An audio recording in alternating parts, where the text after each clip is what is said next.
میری بھوک سے کیا فائدہ ملے گا اس اللہ کو؟ اگر اس اللہ کو میرے بھوک کی ضرورت نہیں ہے، میرے روزوں کی ضرورت نہیں ہے، then why fasting؟ اللہ ہم سے کیا چاہتا ہے؟ ہم پورا دن بھوکا کیوں رہے؟ ہم پورا مہینہ روزے کیوں رکھے؟ اللہ is self-sufficient. He needs nothing from us. اسے کچھ نہیں چاہیے. جب دن کے 20 دھوپ تیز ہوتی ہیں، پیاس حد سے زیادہ ہوتی ہے، پانی پاس میں ہوتا ہے، کوئی انسان تمہیں دیکھ نہیں رہا ہوتا، لیکن ہاتھ رک جاتا ہے. اللہ ہم سے بھوک نہیں چاہتا، پیاس نہیں چاہتا.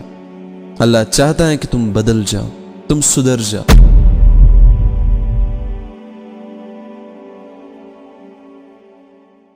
اللہ کو میرے بھوکا رہنے سے کیا ملے گا؟ کیا اس اللہ کو میرے پیاس کی ضرورت ہے؟ اگر میں پورا دن بھوکا رہتا ہوں، پورا ایک مہینہ روزے رکھتا ہوں، تو اس سے ہوگا کیا؟ میری بھوک سے کیا فائدہ ملے گا اس اللہ کو؟ اگر اس اللہ کو میرے بھوک کی ضرورت نہیں ہے، میرے روزوں کی ضرورت نہیں ہے، then why fasting? Why do we keep fasts? What's the real purpose of روزہ؟ اکثر لوگوں کے مائنڈ میں ایسے سوال ہوتے ہیں کہ میں بھوکا کیوں رہوں؟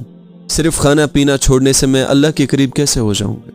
چلو let's find the answer of this question and trust me, یہ جواب صرف تمہارا روزہ نہیں، تمہاری پوری زندگی بدل سکتا ہے. اللہ قرآن میں فرماتا ہے یا ایھا الذین آمنو، اے ایمان والو، کتب علیکم الصیام، رمضان کے روزے تم پر فرض کیے گئے ہیں، کما کتب علی الذین من قبلکم، جس طرح تم سے پہلے لوگوں پر یہ فرض تھے. کیوں فرض تھے؟ اللہ نے یہ روزے کیوں فرض کیے ہم پہ؟ اللہ ہم سے کیا چاہتا ہے؟ ہم پورا دن بھوکا کیوں رہے؟ ہم پورا مہینہ روزے کیوں رکھے؟ اللہ فرماتا ہے لعلکم تتقون، تاکہ تم میں تقوی آ جائے. یہاں اللہ تمہیں سیدھا کہہ رہا ہے کہ تم جو روزہ رکھتے ہو، اس کا مقصد صرف بھوکا رہنا نہیں ہے، بلکہ اس کا مقصد تقوی ہے، پرہیزگاری. یہاں اللہ سبحانہ وتعالی نے کوئی لمبی ایکسپلینیشن نہیں دی، کوئی فلسفی نہیں بتائی، صرف شارٹ میں لعلکم تتقون، تاکہ تم تقوی والے بن جاؤ. اب یہاں ہمیں جواب مل گیا ہے کہ روزہ رکھنے سے انسان کے اندر تقوی پیدا ہو جاتا. Now what's the meaning of تقوی؟ تقوی سے کیا مراد ہے؟ تقوی کس چیز کو کہتے ہیں؟ تقوی کا مطلب ہے اللہ کی ربوبیت کا احساس، اللہ کے کن ہونے کا احساس، یہ یقین کہ میرا رب ہی میرا پالنے والا ہے، میرا رب مجھے دیکھ رہا ہے، میرا رب میری ہر سوچ سے واقف ہے. اور یہ تقوی آٹومیٹکلی انسان کے اندر آ جاتا ہے جب انسان رمضان میں اس اللہ کی خاطر روزے رکھتا ہے. جب دن کے 20 دھوپ تیز ہوتی ہیں، پیاس حد سے زیادہ ہوتی ہے، پانی پاس میں ہوتا ہے، کوئی انسان تمہیں دیکھ نہیں رہا ہوتا، لیکن ہاتھ رک جاتا ہے، دل گوارا نہیں کرتا کہ میں کچھ کھاؤں یا پیوں. ایسا کیوں؟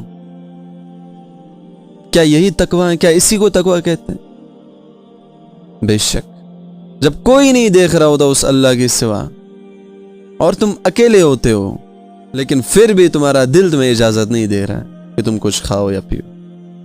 تمہارے دل کے اندر آواز آتی ہے کہ اللہ از واچنگ، اللہ تمہیں دیکھ رہا ہے. بھلے انسان مجھے کوئی نہ دیکھے، بٹ وہ رب مجھے دیکھ رہا ہے. اینڈ یہی تقوی ہے، دیٹس کالڈ تقوی. اللہ کے حکم پر لبیک کرنا، اس حکم کو سر آنکھوں پر رکھنا، گناہ کے بالکل قریب ہو کر بھی رک جانا، اکیلے میں بھی اللہ سے شرم محسوس کرنا، اسی کو تقوی کہتے ہیں.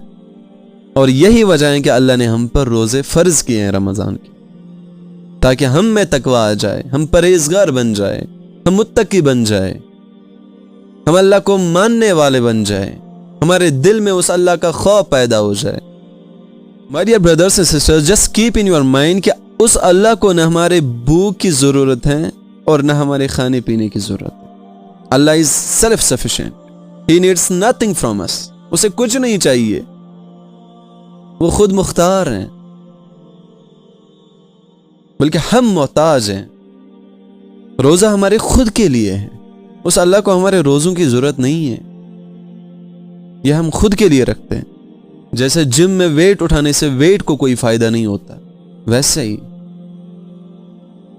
ہمارے روزوں سے اس اللہ کو فائدہ نہیں ہوتا، بلکہ اس کا فائدہ ہمیں ہوتا ہے. روزہ ہمیں اسٹرانگ بناتا ہے، ہمارے دل کو سافٹ کرتا ہے، ہماری خواہشات کو، ہمارے ڈیزائرز کو کنٹرول میں رکھتا ہے، نفس کو توڑتا ہے.